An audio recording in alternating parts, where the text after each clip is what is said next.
Mais des voix se sont déjà élevées, madame, pour demander purement et simplement et sans embâge le retrait de votre candidature. Et ici même, d'ailleurs, la semaine dernière, une voix s'est élevée pour le dire.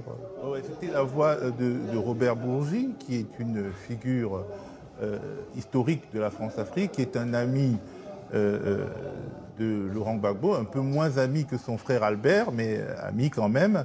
Et il était sur ce plateau. On va regarder un magnéto avant d'écouter votre réponse. Comment, Simone, peux-tu avoir oublié cette image qui fend le cœur de millions et de millions d'Ivoiriens? Et que lui reprochez-vous?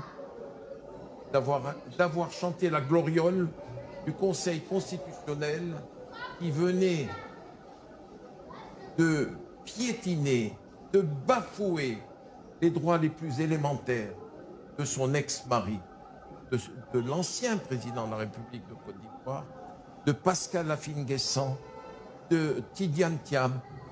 Et je lui dis, Simone, tu as été l'icône de la jeunesse et des femmes en Côte d'Ivoire. Redeviens vite ce que tu as été, c'est-à-dire une combattante de la liberté.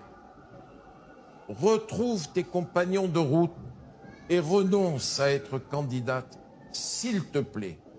S'il te plaît, j'ai regardé ces derniers jours des dizaines et des dizaines de TikTok où les garçons et les filles pleuraient maman Simone, ne comprenaient pas la gloriole prononcée par elle du Conseil constitutionnel.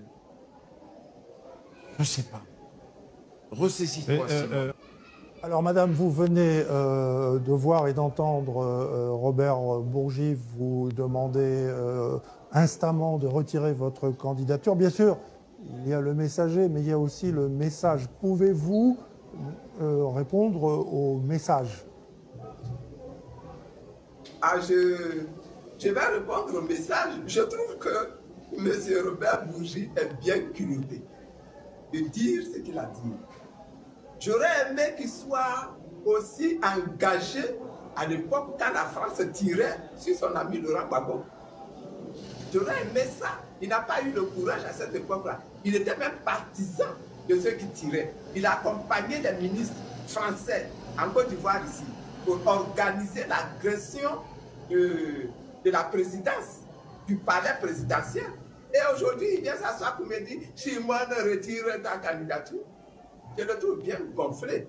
Ceci dit, il a le droit d'avoir son opinion, de proclamer son opinion, mais il n'est pas électeur en Côte d'Ivoire. Il n'a qu'à nous laisser venir.